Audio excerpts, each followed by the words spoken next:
46페이지 이제 광복과 함께 정부 수립을 위해 노력하다 요 부분들 한번 같이 보도록 하겠습니다. 자, 이제 여러분들 이번 시간부터 현대사 이제 들어가게 되거든요. 그렇기 때문에 우리가 어떻게 정부 수립을 해 나가는지 이런 과정들 좀 보셨으면 좋겠습니다. 올해가 이제 정부 수립 70주년, 70주년, 48년 8월 15일 날 대한민국 정부가 수립이 되는데 요걸 한번 기념해가지고 같이 한번 보도록 할게요. 자, 먼저 우리나라가 언제 광복을 했을까? 8월 15일 48년 45년 8월 15일 날 우리나라가 이제 광복을 하게 되거든요. 그에 따라서 이 광복 이후에 국외랑 국내에서 어떤 상황이 전개되는가 한번 보도록 할게요. 자, 먼저 국외의 미국과 소련이 얘기를 하거든요. 38도선을 이제 우리 분할해가지고 북쪽에는 소련군, 남쪽에는 미군 이렇게 분할 점령을 미국이 제안을 하니까 이에 따라 소련이 이를 받아들이는 그런 모습이 있거든요. 8월 15일 날 우리나라가 광복하기 전에 8월 11일 날 미군이 소련군이 북한으로 이제 무장 진입을 들어오게 됩니다. 이 소식을 들은 깜짝 놀란 미군이 놀래가지고 소련한테 소련아 우리 38도선 분할할래? 그러니까 이를 오케이 하는 결과 아까 설명했듯이 북한에는 누구? 소련, 남한에는 미군 그런 식으로 들어오게 되고 여러 상황에 따라서 국내에서 어떻게 상황이 전개되는가 보면 먼저 그 이전 여운형이 무슨 동맹 무슨 단체에 있었죠? 조선건국준비위원회입니다. 여기 있잖아 그거는 녹화됐어 이거 조선건국동맹 조선건국동맹이 여운형이 이제 만들게 되는데 요거를 이제 발전시켜가지고 조선건국준비위원회가 이제 발전하는 모습이 있거든요. 그에 따라 여운형이 조선건국준비위원회 건준을 만드는 그런 모습이고 그에 따라 이게 나중에 이군정이 우리나라에 들어온다는 소식이 들리자 조선건국준비위원회를 발전시켜가지고 우선 인민공화국으로 이제 발전시켜서 지구의 인민위원회를 설치하는 그런 모습도 있고 이 조선공산당은 이 박헌영이 만든 그런 좌익단체였고 한국독립당은 김구 선생이 임시정부의 여당으로서 활동하던 그런 단체였고 한국민주당은 이 조선건국준비위원회가 이런 조선인민공화국으로 발전을 하자 송진호 등등 우파 세력을 중심으로 해가지고 한국민주당을 만드는 모습이 있고 이 독립축성중앙협의회는 당시 이승만이 기부를 한 다음에 만든 그런 단체였고요. 이 조선건국준비위원회는 광복 이후에 최초로 이제 좌우합작 단체가 이렇게 하시면 되겠는데 근데 남한에 들어온 민정이 이런 모든 단체를 이제 정식 단체로 인정하지 않고 미군정만 이제 최고의 남한 내 합법적인 정부다 이런 공식적인 주장을 하게 되는 그런 모습 속에서 대한민국 정부가 어떻게 수립이 되는지 한번 보도록 할게요. 자, 먼저 45년 12월에 러시아 모스크바에 모여가지고 삼국이 이제 미국, 영국, 소련의 외무장관, 즉 현재로 따지면 외교부 장관들인데 이런 2차 세계대전 이후에 이런 전후의 문제를 어떻게 처리할까 논의를 하다가 이제 한국 문제를 이제 논의하게 되거든요. 그에 따라서 여기에 나온 결정 사항들이 있는데 자, 첫 번째가 이제 임시민주정부를 이제 우리나라에 수립을 해야 된다 이런 주장을 하게 되거든요. 아직까지 여기 미군정이라든지 이런 단체들이 여기 한국독립당의 임시정부를 인정해주지 않았기 때문에 일단은 민주정부, 임시라도 정부를 수립하자 이걸 주장하게 되고 두 번째가 이 임시민주정부 수립을 위해서 미국과 소련이 공동위원회를 개최를 하자 이런 것들도 이제 합의를 하게 되고 세 번째가 최대 5년 동안 미국, 그다음에 영국, 그다음에 중국, 그다음에 소련이 신사 이들 신자의 맞기를 평시다. 그리고 이제 우리나라의 통치를 최대 5년간 미국, 영국, 중국, 소련이 맡게 된다는 그런 회의 결과가 나오거든요. 근데 이 회의 결과 어떤 게 가장 우리나라에서 큰 이슈를 일으켰을까? 선거이죠, 선거. 자, 이게 왜 여파를 일으켰냐 보면 자, 우리나라가 45년 8월 15일 날에 광복을 합니다. 근데 12월에 이런 회의 결과가 나오게 되거든요. 이제 이 결과에 따라서 약 두 개의 세력이 다시 한 번 더 이제 논쟁을 벌이게 되는데 먼저 우파 세력이 있고 그다음에 이 좌파 세력이 있거든요. 자, 여기 우파 한국독립당이나 한국민주당이나 이 이승만 대열에 여기에 대해서 반탁을 줍니다. 반탁.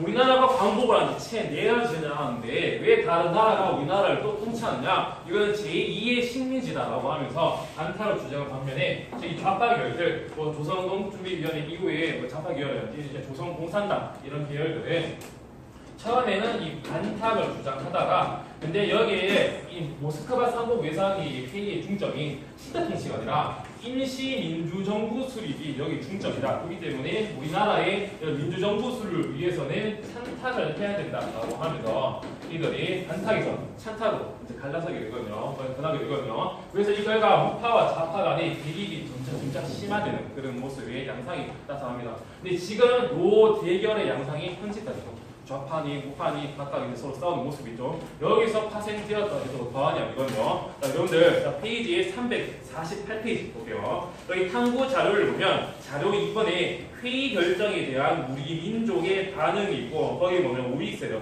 좌익 세력 이 두 세력이 함께 싸우는 모습이 있거든요. 우익 세력은 이제 모두가 자주 독립을 위한 국민 운동을 전개하자 이렇게 말을 하고 있고 좌익 세력은 모스크바 상국 외상회의 결정의 본질은 임시정부 수립이 있다라고 하면서 찬탁을 주장하는 이러한 좌파 우파 간의 갈등이 심화되는 상황이 전개되거든요. 이렇게 우파 좌파가 싸우는 상황 속에서 어쨌든 여기 임시민주정부 수립을 위해 이 미소공동위원회 두 번째 안건이 이제 열리게 되거든요. 이제 여기서 미국과 소련이 어떻게 민주정부를 수립을 할까 논의를 하다가 일단은 여기에 대해서 우리와 함께 논의를 할 이 한국 단체들 중에서 어떤 단체가 참여를 할 것인가 미국과 소련 간의 논쟁이 있게 되거든요. 자, 먼저 미국은 어떤 주장을 하냐 보면 일단은 찬탁이든 반탁이든 이 민주정부 수립에 관심이 있는 모든 단체는 언제든지 우리는 환영이다라고 하면서 미국은 이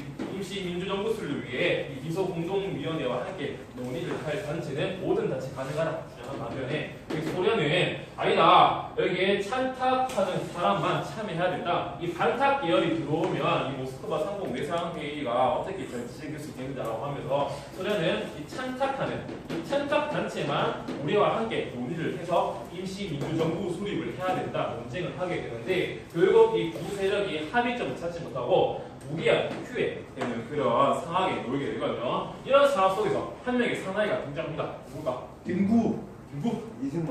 이승만. 오케이, 이승만입니다. 또 녹화됐어, 또 이제. 자, 이승만의 전급받은 자, 이승만이 이제 1차 미소공동위원회가 결정이 됐다. 이제 전라도 전읍에 가가지고 한 발언을 하게 되거든요. 거기서 말하기를 남한만이라도 이 단독 정부를 현재 수립을 해야 된다라고 하면서 얘기를 하게 되는데 지금 1차 미소공동위원회가 무기한 휴회되고 통일 정부를 바라지만 지금 상황이 여의치 않아가지고 남한만이라도 단독 정부를 수립을 해서 북쪽의 소련군을 몰아내야 된다 이런 주장을 하게 되는데 요걸 계기로 해서 우파 세력들이 이승만 주의로 불리게 되고 어쨌든 단독 정부 수립론의 얘기를 들은 사람들이 깜짝 놀랍니다. 아니 어떻게 남한만 단독 정부 수립할 수 있느냐에 따라서 여기 좌우 합작 운동이 46년도 전개되게 되거든요. 여기서는 어떤 사람들이 참여하는가 보면 여기 중도야 이 가운데 세력들이 중심으로 결집을 해서 이 좌든 우든 함께 움직이는 운동이 전개되는데 여기 중도 세력들이 함께 모여서 중도 좌파가 있고 중도 우파가 있는데 중도 좌파에는 여훈영이 참여하게 되고 중도 우파에는 중규식이 여기 들어와서 이 단체를 주도하는 그런 모습이 있으며 또 하나가 이 좌우 합작 운동은 미군정의 지원을 이렇게 받게 되거든요. 미군정이 왜 좌우 합작 운동을 지원했을까?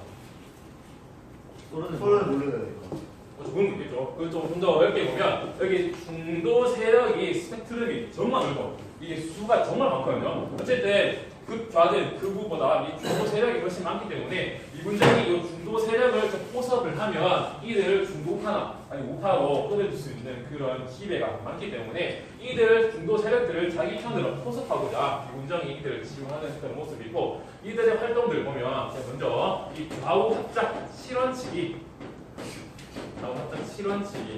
이제 발표되게 되거든요. 여기가 밑에 보여줍니다. 여러분들 이 349페이지 생각을 키우는 자료를 보면 이 좌우합작위원회 활동이라고 하면서 이 좌우합작 실현칙 총 7가지인 겁니다. 자, 1번을 보면 모스크바 상국 외상회의의 결정에 따라 임시정부 수립할 것 2번 미소공동위원회 속개를 요청한다. 3번, 4번이 좀 논란이 있었거든요. 3번을 보면 토지는 몰수, 유조건 몰수, 매수하여 농민에게 무상으로 분배하고 중요 산업을 국유화할 것. 4번 친일파 처단 드리겠습니다. 자, 토지 분배 문제 그리고 이 친일파 처리 문제는 이 좌익이든 우익이든 상당히 좀 민감한 문제거든. 자, 여기 토지는 어떻게 추천할 것인가? 이제 우파 계열들은 일단 유상으로 매입을 해가지고 유상으로 분배하자 이렇게 주장하고, 여기 좌파 세력들은 무상으로 몰수해서 무상으로 분배하자 이렇게 서로 좌파도 우파든 요걸 두고 서로 계속해서 싸우는 그런 모습이고, 약간 우파 계열은 친일파 청산을 좀 소극적으로, 좌파 계열은 이 친일파 청산을 좀 적극적으로 하자 이렇게 3번, 4번 안건을 두고 계속해서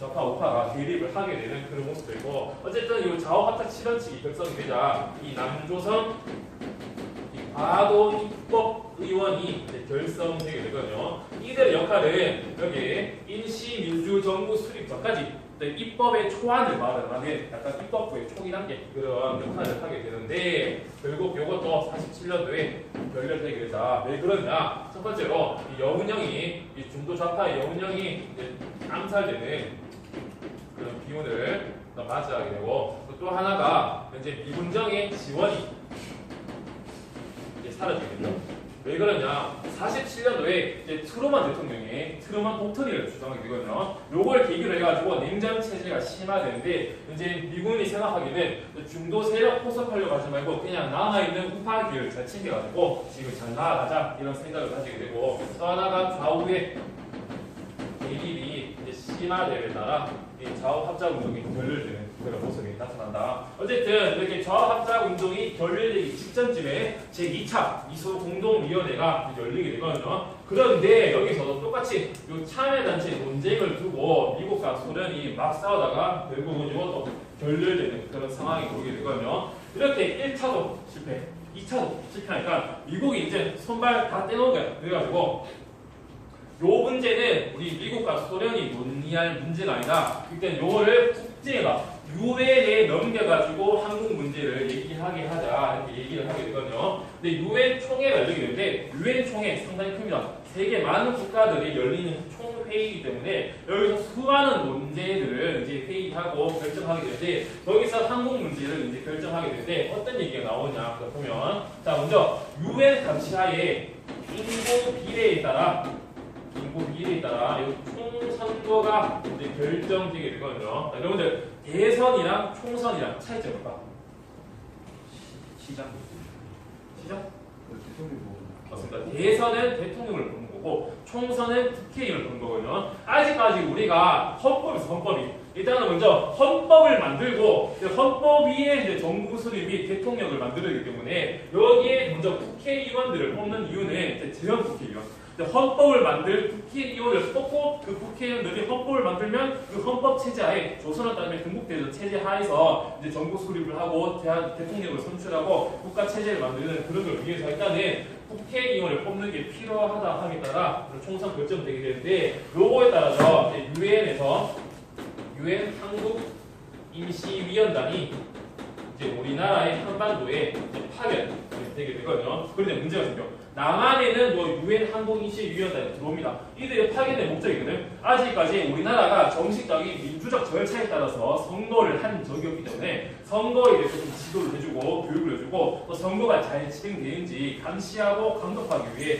여러 유엔 항공인시위원단이 파견되는데, 근데 이들의 방북이 거절당합니다. 소련이랑 북한이 너희 우리 북한 도우지 마라 거부하게 되거든요. 이들 소련과 북한이 이들의 방북을 왜 거부했을까? 잘못하면 공사당이. 인구 비례에 따라서 남한이 오 맞습니다. 인구 비례에 따라서 이게 맞거든요. 자 보면 이 우리나라 한반도인데 이제 38도선에 따라서 이제 인구를 비교해 보면 북한에는 인구가 남한에 비해서 적고요. 남한에는 북한에 비해 인구가 상대적으로 높습니다. 어쨌든 여기서 인구 비례에 따라 총선거가 결정되기 때문에 인구가 많은 여기 남한 지역에서는 마찬가지 인구 비례에 따르게 국회의원 수가 상당히 많게 나오죠. 마찬가지 북한에서는 인구가 적기 때문에 인구 비례에 따라서 남한보다는 국회의원 수가 적을 것이다. 그러면 요 사람들이 모여가지고 헌법을 만들게 되면 약간 남한 조금 자유주의 계열의 좀 유리한 헌법이 만들어질 수 있는 그런 여건이 생길 수 있기 때문에 이들 사전에 소련과 북한이 요거를 거부하는 그런 사태가 발생하게 되거든요. 어쨌든 유엔 총회 끝났어. 어쨌든 요거 그게 열리려면 많은 비용과 사람이 모여야 되기 때문에 어쨌든 유엔 총회 끝났기 때문에 유엔 소총회가 열어가지고 한국 문제를 다시 한번 논의하게 되는데 여기서 결정 사항은 선거가 가능한 지역만이라도 총선거를 실시하라고 하는 그런 결정이 나오게 되거든요. 이게 뭔 뜻일까? 선거 가능한 지역만 총선거. 남한만 그렇죠. 남한과 북한이 이제 분단된다는 그런 뜻이거든요. 이게 이제 50 총선거 48년에 5월 10일 50 총선거인데 남한만이라도 선거가 가능하기 때문에 남한만의 헌법, 남한만의 국회의원 뽑히고 남한만의 정부, 남한만의 대통령이 뽑히니 어쨌든 남한과 북한이 분단된다는 건 기정사실한 상황이거든요. 요 소식이 들리자 이제 남북 협상이 열리게 되는데 남한에서 이 김구 그리고 요 김규식 요 두 선생이 북한 평양으로 올라가가지고 김일성이나 요 김두봉 등등을 이제 만나게 되거든요. 자, 여러분들 페이지 350페이지를 보면 왼쪽에 사진이 있어.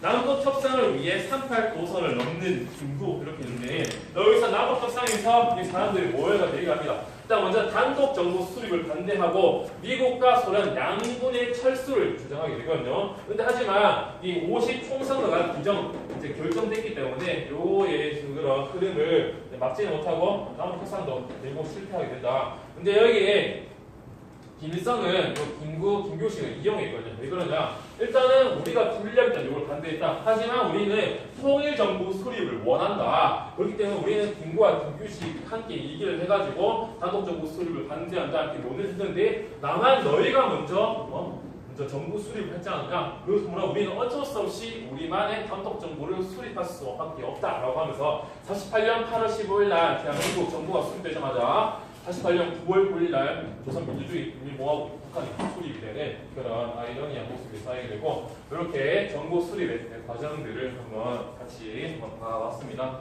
여러분들 외역 흐름들 잘